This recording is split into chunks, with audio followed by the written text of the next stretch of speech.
नमस्कार, स्वागत है आप सबका। आप देख रहे हैं हमारा खास कार्यक्रम देश देशांतर। मैं हूं कवीन सचान।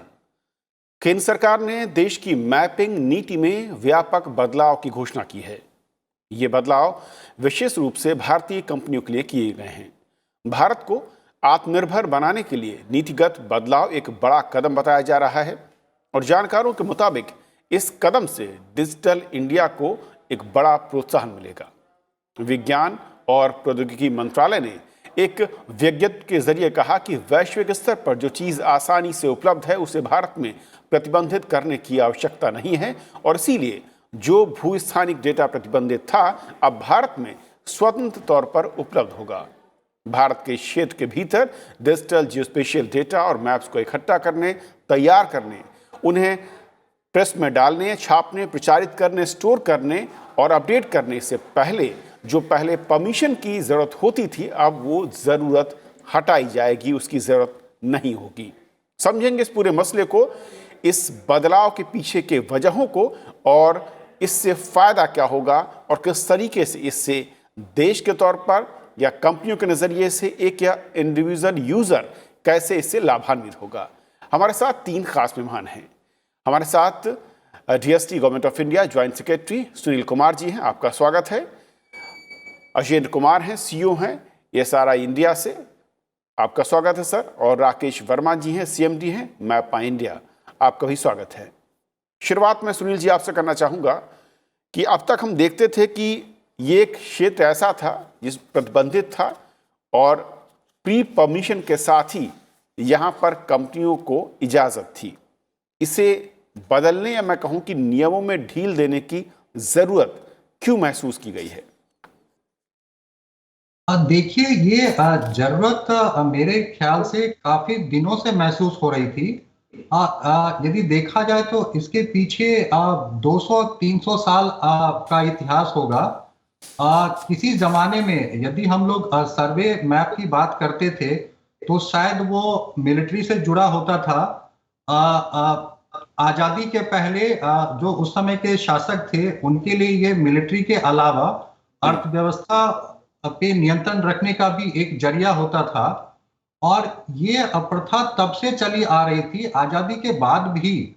जबकि इसकी जरूरत जब यदि हम देखें तो सर्वे ऑफ इंडिया जो हमारा नेशनल मैपिंग ऑर्गेनाइजेशन होता है, जिसको कि रक्षा मंत्रालय से निकालकर इधर सिविल की तरफ लाया गया, उसके बाद भी काफी जरूरतें महसूस हुई। लोगों को लगा कि इसका सर्वे मैपिंग का योगदान सिर्फ रक्षा क्षेत्र में नहीं है, इसका योगदान समाज के, देश की अर्थव्यवस्था में हर सेगमेंट में इसका एक अपना इसका एक अहम भूमिका है। और ये जरूरत तब से महसूस चली आ रही थी और इसके अंदर बहुत सारे बदलाव आ रहे थे। मैं कहूंगा कि 2000 शुरू होने के बाद जो पिछले 10-20-30 साल में जो तकनीकी जो जो रिवॉल्यूशन एक तरह से हुआ है, जो क्रांतियां हुई हैं, जो नए नए तकनीक हमारे सामने आए हैं, उसके बाद ये जो पुरानी प्रथाएं थी, जो हमारे कानून थे या जो हमारी नीति थी, वो सारे शायद टेक्नोलॉजी के सामने वो खुद ब खुद वो पुराने होते चले गए। और शायद वो समय आ चुका था कि जब वो टेक्नोलॉजी ने हमारे कानून को काफी पीछे छोड़ दिया। काफी बंदिशें जो आपने खुद बताया इस क्षेत्र में पहले हुआ करती थी, शायद वो उन बंदिशों के बावजूद भी बहुत सारी सूचना, काफी उस तरह की जो जिसको हम जियोस्पेशियल डेटा बोलते हैं, जो हम नक्शे, वो लोगों के सामने एकदम से मौजूद था। आप कभी भी इंटरनेट से उसको आप डाउनलोड करके इस्तेमाल कर सकते थे। तो हमारे सामने एक स्थिति थी जबकि सूचना लोगों के पास है और हम इस पे एक प्रतिबंध लगाने का कि अभी भी नीति है। तो वो समय आ चुका सुनील था, जी, इस पे क्या से काम था। जी, क्योंकि 2016 में सदन में राज्यसभा में चर्चा के दरमियान एक सवाल के जवाब में वक्तव्य भी दिया गया था सरकार की ओर से, और उससे पहले भी करीब 7 से 8 मौके हैं जब अलग अलग सरकारों की ओर से और जो एक्सपर्ट्स की ओर से राय थी कि कहा, तब ये बताया जाता था कि इसको खोलने से कहीं ना कहीं सुरक्षा, सॉवरेंटी, इंटीग्रिटी ऑफ इंडिया, इस तरीके के खतरे होते हैं। ये ठीक है कि तकनीकी तौर पर विकास होने के बाद जो आपने कहा कि अब वो चीज़ें उस तरीके से मायने नहीं रखती हैं, तो फिर क्या जब हम इस एरिया को, इस स्पेस को ओपन कर रहे हैं, इसमें बदलाव कर रहे हैं, तो उसमें भारतीय कंपनियां ही सिर्फ हिस्सा ले पाएंगी, या हम कोशिश करेंगे कि इसमें वर्ल्ड वाइड जो कंपनियां हैं वो भी इसके दायरे में हों? देखिए, ये जो अभी दिशा निर्देश जारी हुए हैं, ये बहुत व्यापक तौर पे मैं कहूंगा जितने हमारे स्टेक होल्डर्स हैं सबसे कंसल्ट करके ये जारी हुए हैं। इसमें हमारे जो सिक्योरिटी एजेंसीज हैं, रक्षा मंत्रालय, हमारा गृह मंत्रालय, इनके जो खुफिया विभाग हैं, सबसे व्यापक पैमाने पे विचार विमर्श करने के बाद ही ये अभी जारी हुए हैं। और इसमें बहुत स्पष्ट तौर पे ये कहा गया है भारतीय कंपनियां, उनके लिए क्या होगा और विदेशी कंपनियों के लिए क्या होगा। इनफैक्ट इसमें एक थ्रेशोल्ड की एक व्यवस्था है जिसके अनुसार यदि हम बहुत ही डिटेल यदि हम रिजोल्यूशन पे जाएंगे, यदि हम लोग 1 मीटर हॉरिजॉन्टल और 3 मीटर वर्टिकल, यदि इससे फाइन रिजोल्यूशन पे हम जाएंगे तो सिर्फ भारतीय कंपनियों को वो इजाजत होगी। यदि मैं कहूंगा भारतीय कंपनियों के ऊपर किसी तरह की कोई रोक टोक नहीं होगी, चाहे किसी प्रकार का कोई कितना भी फाइन रिजोल्यूशन कोई मैपिंग और सर्वेइंग कोई क्यों ना कर रहा हो। जहां तक विदेशी कंपनियों की बात है, उनके लिए 1 मीटर हॉरिजॉन्टल और 3 मीटर वर्टिकल से ज्यादा फाइन यदि उनको मैपिंग की जरूरत होगी तो उन्हें भारतीय कंपनियों से तालमेल करना होगा, उनसे पार्टनरशिप करना होगा। लाइसेंस के तौर पे वो ये डेटा भारतीय कंपनियों से मुहैया ले सकते हैं, लेकिन वो ये डेटा ओन नहीं कर सकते, खरीद नहीं कर सकते। इन डेटा की ओनरशिप जो है वो भारतीय कंपनियों के पास रहेगी और वो थ्रू एपीआईज, जो हमारा एक टेक्नोलॉजिकल सॉल्यूशन होता है, उसके जरिए ये डेटा विदेशी कंपनियों को भी मुहैया कराया जा सकता है, ताकि भारतीय कंपनियां, विदेशी कंपनियां, हर कोई इसके ऊपर सॉल्यूशन, सर्विसेज, प्रोडक्ट्स वो अपना डेवलप करे और अपने व्यापार को आगे बढ़ाए। एक छोटा सा और सवाल सुनील जी, उसके बाद मैं चाहूँगा आगेन जी के पास जाना। जब हम ये क्लासिफिकेशन कर देते हैं कि सच एंड सन पैरामीटर्स या उसमें जो मैं कहूँ कि आपके पैमाना है उससे कम भारतीय कंपनी के लिए खुला होगा और उससे ज़्यादा है उस बैरोमीटर के ऊपर जो दूसरी देश की कंपनियां, विदेशी कंपनियां जिन्हें हम कह सकते हैं, उनके लिए खुला होगा। लेकिन वो कंपनियों को बैरोमीटर में बांधने के पीछे कोई ख़ास वजह, और दूसरा ये कि जब वो कंपनियां स्वतंत्र हैं भारतीय कंपनियों से खरीदने के लिए, तो फिर जो सुरक्षा का अगर तर्क है तो वो फिर कितना सही बैठेगा?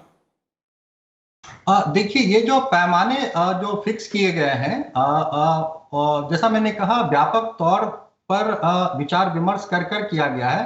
और एक जो इसका मूल पैमाना, जैसा कि मैंने शुरू में कहा कि बहुत सारी चीजें टेक्नोलॉजी के साथ की वजह से, टेक्नोलॉजी में एडवांसमेंट की वजह से वो ऑलरेडी पब्लिक डोमेन में है। तो ये जो 1 मीटर हॉरिजॉन्टल जो इसमें एक पैमाना रखा गया है, उसका यही आधार है कि इस तरह का रिजोल्यूशन आपको सैटेलाइट के जरिए ऑलरेडी उपलब्ध है। लोग इसको बाजार में, विदेशी बाजार में आप जाके इस तरह का रिजोल्यूशन खरीद सकते हैं। तो ये सबको ऑलरेडी अवेलेबल है। यदि भारतीय कंपनियां, विदेशी कंपनियां जो इस गाइडलाइंस के अंदर जो भी चीज, जो भी दिशा निर्देश निहित की गई हैं, यदि कोई उससे कम ज्यादा कुछ जाता है तो उसके लिए फिर कानून होता है, तो वो कानून फिर उसमें लागू होंगे। ओके, अगेन जी, कैसे देखते हैं सरकार के इस मूव को, इस कदम को? और जो बड़ा सवाल ये है कि बहुत लंबे समय से, जहाँ तक मुझे याद पड़ता है, कि जो प्राइवेट प्लेयर्स हैं, बहुत सारी टेक कंपनीज हैं, वो इस फील्ड में आना चाहती थी, उनकी मांग थी कि थोड़ा सा इसको फ्लेक्सिबल किया जाए। ये सरकार की तरफ से एक बहुत ही अच्छा कदम है। जैसा कि कल बताया गया था कि पहले की जो पॉलिसीज थी सरकार की, उसमें क्लैरिटी कम थी। ये जो नई गाइडलाइन आई है, इसमें बहुत सारे रेस्ट्रिक्शन हटा दिए गए हैं। इसमें लाइसेंसिंग की और परमिशंस लेने की जो ज़रूरत है वो बहुत कम या हटा दी गई है पूरी। उससे इंडस्ट्री को और जो लोग जियोस्पेशल डेटा और जियोस्पेशल सर्विसेज या जियोस्पेशल टेक्नोलॉजी को यूज़ कर सकते हैं, उनको बहुत प्रोत्साहन मिलेगा, उन्हें बढ़ावा मिलेगा, उनके लिए ये बहुत आसान हो जाएगा। ये चीज़ बहुत ही ज़्यादा हमारी तरफ से वेलकम मूव है। ये एक तरह से सरकार ने जो कदम उठाया है, इससे अच्छा शायद हम एक्सपेक्ट भी नहीं कर सकते थे। इसमें सब चीज़ें आ गई हैं, जितना पॉसिबल था वो सरकार ने इसमें इंक्लूड कर दिया है और इसमें जो क्लैरिटी दी गई है कि जो इसके पीछे भावना रही है कि अगर कोई डेटा या कोई इन्फॉर्मेशन किसी दूसरे देश में अवेलेबल है, तो वो इंडिया में अवेलेबल क्यों ना हो? आई थिंक ये बहुत ही अच्छी चीज़ है जो कि सरकार ने दिमाग में ध्यान में रखी है इस पॉलिसी को लाते हुए। ये इंडस्ट्री की भी सजेशन था बहुत टाइम से कि हमारा जो पॉलिसी एनवायरनमेंट है उसको इजी बनाया जाए जिससे कि काम करना में सुविधा मिले और इसका फ़ायदा जो होगा वो बहुत सारे जो प्रोजेक्ट्स गवर्नमेंट के होते हैं उसमें बहुत ज़्यादा होगा क्योंकि जो प्राइवेट कंपनीज इस डेटा को यूज़ करके प्रोजेक्ट्स में मदद करती हैं उनके लिए बहुत आसान हो जाएगा। लेकिन अगेन जी, जो सुरक्षा एक बड़ी चिंता थी इससे पहले, जब इसको मैं कहूँ कि सीमाओं में बांधा गया था, प्री परमिशन और लाइसेंस की बात हो रही थी। अभी भी आपको लगता है कि वो मैटर उस जगह पर है और या उसको पूरी तरीके से छोड़ दिया गया है? देखिए, सुरक्षा की जैसे सुनील कुमार जी ने कहा, जो ये सुरक्षा की जो स्थिति पहले समझते थे हम लोग। देखिए, आज की डेट में पूरी दुनिया इंटरनेट से कनेक्टेड है। It's a connected world. जब कनेक्टेड है तो कोई इन्फॉर्मेशन अगर दूसरे देश में अवेलेबल है तो वो इंडिया में भी अवेलेबल है और अगर इंडिया में अवेलेबल है तो वो बाहर भी उसको लोग यूज़ कर सकते हैं। तो इसमें आज की डेट में इस चीज़ को कहना कि हम सुरक्षा की वजह से अपने इंडियन जो हमारे देश के नागरिक हैं, हमारे देश के जो कामकाज करने वाले लोग हैं, उसको वो जो डेटा है उसको मुहैया ना कराया जाए, लेकिन जो बाहर के देश में लोग हैं उनको उनके पास वो ऑलरेडी है। तो ये गलत है। और जब जो चीज़ बाहर के देश में, हमें सुरक्षा किससे चाहिए? हमें सुरक्षा अपने नागरिकों से नहीं चाहिए। हमें सुरक्षा चाहिए दूसरे देशों से, जहाँ से कि हमें किसी तरह का कोई सुरक्षा का खतरा हो सकता है। अगर ये इन्फॉर्मेशन उन देशों को ऑलरेडी अवेलेबल है बाहर के सोर्सेज से, तो हम अगर अपने देश नागरिकों को नहीं देंगे तो उससे कोई फ़ायदा नहीं होने वाला। आई थिंक गवर्नमेंट ने इस बात को बड़े अच्छे से समझ लिया है कि इस डेटा को अवेलेबल कराने से, चाहे वो इंडिया के गवर्नमेंट डिपार्टमेंट्स को मिले या प्राइवेट इंडस्ट्री को मिले या प्राइवेट यूजर्स को मिले, इससे सुरक्षा में कोई खतरा नहीं होगा क्योंकि ये जो भी इंफॉर्मेशन, जो भी यहाँ पे लिमिट रखी गई है 1 मीटर हॉरिजॉन्टल की और 3 मीटर वर्टिकल की, ये एक बहुत कॉमनली अवेलेबल डेटा है। ये बहुत आसानी से मिलता है। आज की डेट में 10 सेंटीमीटर का डेटा भी मिलता है जो कि स्पेशलाइज्ड है, वो सबको नहीं चाहिए। और जो ज़्यादातर एप्लीकेशन है उसमें 1 मीटर का डेटा काफ़ी है। उससे नीचे का डेटा जो चाहिए वो बहुत कम एप्लीकेशंस में चाहिए होता है। तो जो सरकार ने कदम लिया है, इससे ज़्यादातर एरियाज़ में जो ये जियोस्पेशियल डेटा और सर्विसेज और टेक्नोलॉजी का उपयोग है वो बड़े आराम से हो सकता है और इसमें सुरक्षा की कोई खतरा नहीं है इसमें। ओके राकेश जी, क्योंकि मैप माई इंडिया अब तक एक ऐसी संस्था या कंपनी में कहूँ जो कि काम कर रही थी इस पूरे क्षेत्र में और भारत में सबसे बड़े स्टेक होल्डर के तौर पर अगर मैं कहूँ अब तक, कैसे आप देखते हैं सरकार के इस कदम को और जो सबसे बड़ी बंदिश के पीछे वजहें बताई जा रही थी, आज जब उनको लचीला किया जा रहा है, उससे किस तरीके के फायदे आपको लगता है कि इस इंडस्ट्री को नजर आने वाले हैं? मैं कभी कभी मैंने कल की बात बता रहा हूँ, कुछ इमोशनल भी हो गया था बिकॉज इस तरह का लिबरलाइजेशन आप कहिए या ओपनिंग अप कहिए, हमने उम्मीद नहीं की थी कि सरकार इतने अच्छे ढंग से इस चीज को करेगी। वैसे मेरी मुलाकात होती थी कई ऑफिशियल से, लेकिन ये उम्मीद के बियॉन्ड था। और मैं तो कहूंगा कि इस हिस्टोरिकल ऐतिहासिक कदम है जो कि सिर्फ इस इंडस्ट्री के लिए नहीं, पूरे देश के लिए इट विल रिवोल्यूशनाइज। बिकॉज हमें याद आता है कि 25 साल पहले जब हमने स्टार्ट किया था इस चीज को, तब उस समय एक ही कन्विक्शन और पैशन के साथ मैंने कहा था कि हिंदुस्तान में 80% of any data will have a geospatial component.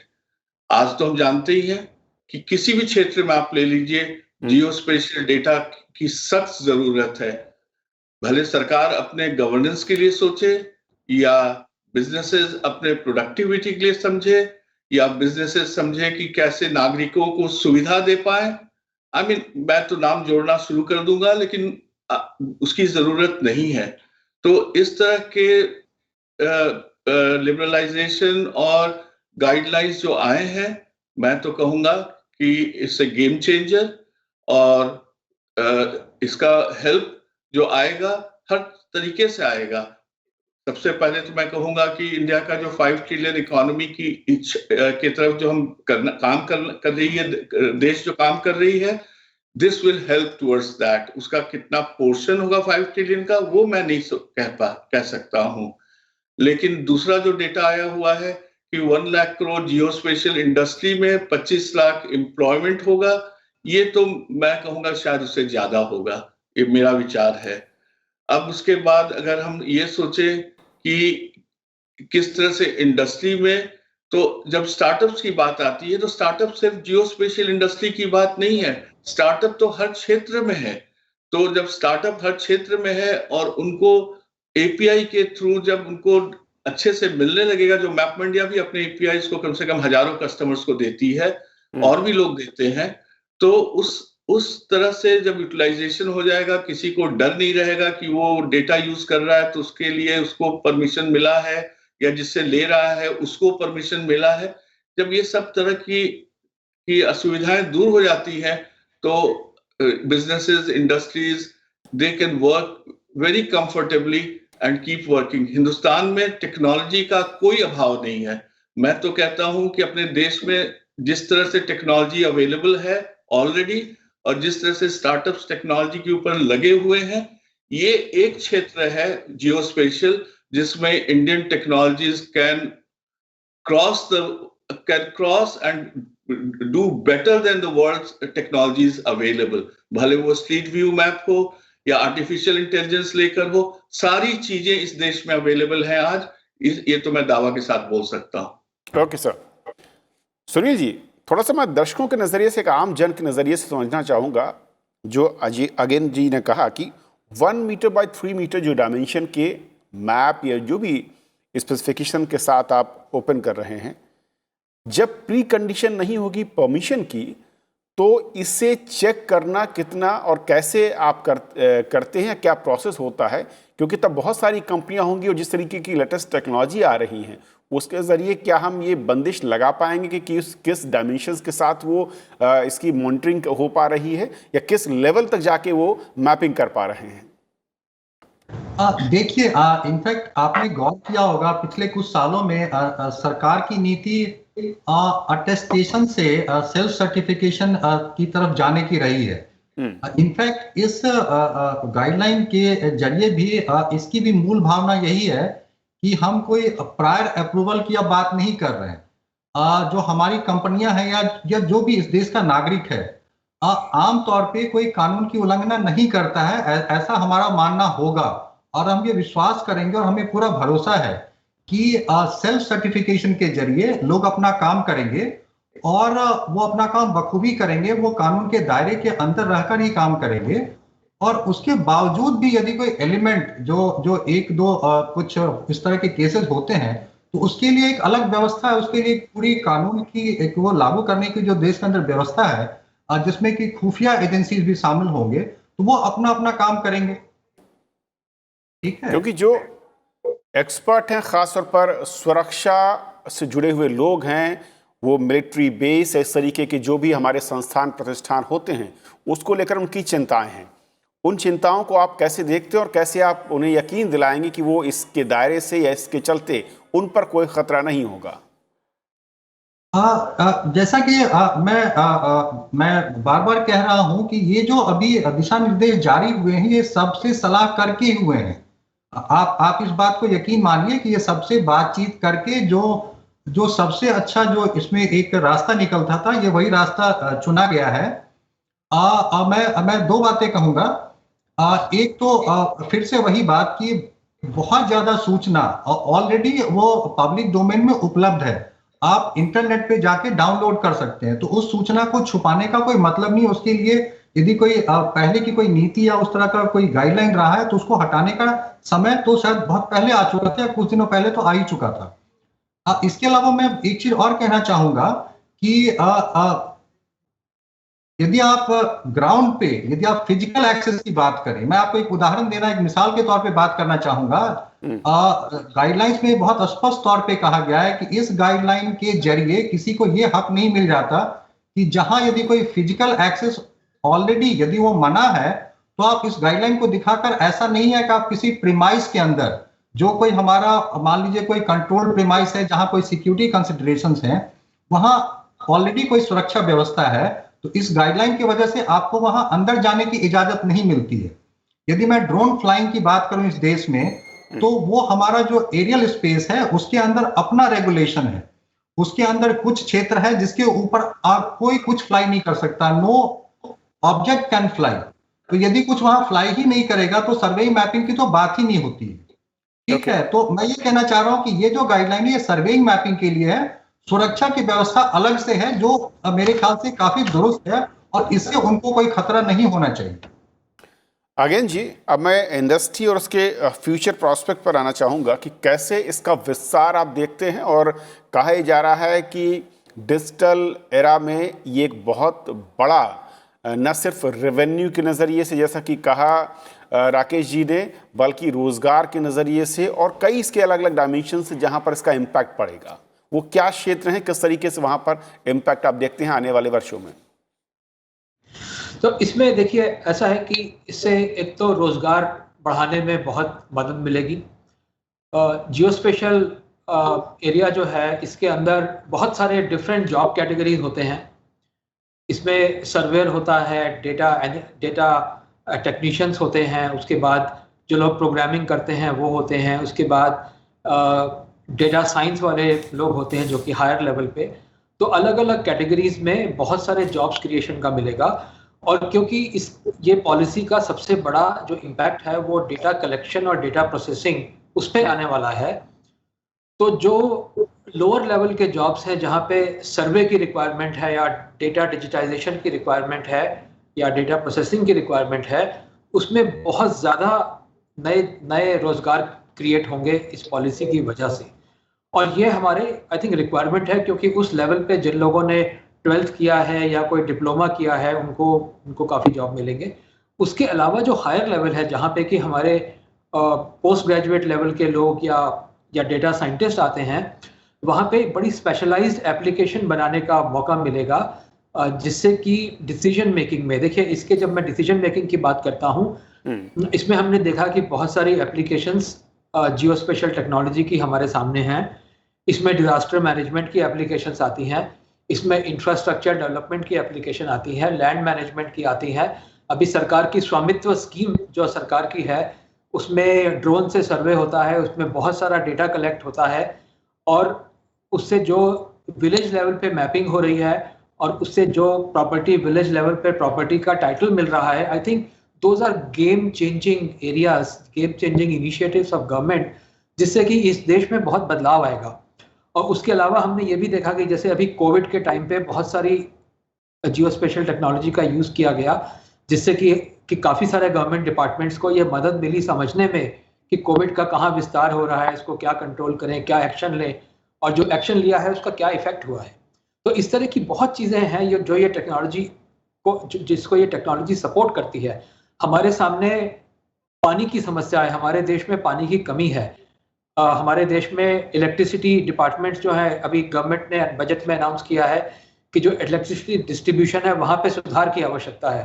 Now in सब एरियाज में सर्वे भी इन्वॉल्व है, इसमें डेटा प्रोसेसिंग भी इन्वॉल्व है, इसमें डेटा शेयरिंग भी इन्वॉल्व है, इसमें एप्लीकेशन डेवलपमेंट भी इन्वॉल्व है, जैसा कि वर्मा जी ने कहा कि एपीआई के थ्रू डेटा शेयर होता है। तो ये सब चीज़ों को इकट्ठा करके जब ये एप्लीकेशंस क्रिएट करी जाएंगी तो इसका हमारी इकोनॉमी पे बहुत फर्क पड़ेगा। तो ये मैं कहना चाहूँगा कि ये जो बदलाव आएगा इससे हमारे देश की अर्थव्यवस्था पे, हमारे देश की एफिशिएंसी पे, हमारे देश में प्रोजेक्ट्स को एक कम लागत पे कम समय में करने में बहुत इसमें बढ़ावा मिलेगा, इससे बहुत अच्छा रहेगा। राकेश जी, कहा जा रहा है कि अब ये जब गाइडलाइंस लचीली हो गई हैं, नए प्लेयर्स और बहुत सारे नए स्टार्टअप्स इसमें इनिशिएट करेंगे, तो हम एक नए लेवल पर जो आपका जियोस्पेस डेटा है उसकी तरफ बढ़ पाएंगे। वो जो नया लेवल है उसका अगर हम थोड़ा सा उसको समझना चाहें दर्शकों के हिसाब से, वो क्या और किस तरीके से एक आम आदमी या फिर सरकारों की पॉलिसी या फिर राहत कार्यों के दौरान, चाहे वो बाढ़ की बात हो, भूकंप, तूफान, इस तरह के जो बड़े बड़े इवेंट होते हैं वहां पर मददगार होगा? ये भी बहुत ही इंटरेस्टिंग बात आपने उठा ली। मैं अपने एक्सपीरियंस से यहाँ थोड़ा सा ज्यादा बता पाऊंगा। वैसे इंडस्ट्री में भी उस तरह का काम हो रहा होगा। जब हम देखते हैं कि ये जो आर्टिफिशियल इंटेलिजेंस का जो टेक्नोलॉजी है, ये टेक्नोलॉजी के हेल्प से प्लस जो हम ये सोचते हैं कि map is not just a 2D, map is not just a 3D, map is not just a 4D, map is a digital map twin, जिसमें indoor map, outdoor map, 360 degree view, street level map. जब इस तरह की mapping की अब जो आजादी मिली है कि आप कर सकते हो, जी। तो उससे आप अर्थक्वेक की बात करें या फ्लड की बात करें या किसी भी एरिया की बात करें, मैपिंग में सिर्फ फिजिकल सर्वे की अब जरूरत नहीं है कि कोई पर्सन डोर टू डोर घूम रहा है।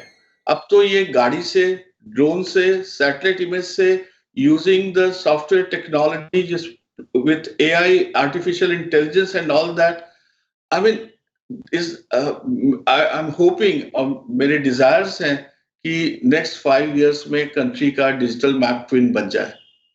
ओके सर, चलिए, आप तीनों मेहमानों का बहुत बहुत शुक्रिया हमारे साथ इस महत्वपूर्ण चर्चा में जुड़ने के लिए और समझाने के लिए कि असल में जो मैपिंग पॉलिसी में बदलाव किया गया है नियमों में, उसके मायने क्या हैं, उसकी ज़रूरत क्या थी और उसका इम्पैक्ट क्या होगा और आने वाले वर्षों में वो डिजिटल इंडिया के बढ़ते कदमों की दिशा में किस तरीके से सहायक होगा और कैसे मदद करेगा। तो आज फिलहाल इतना ही। नमस्कार।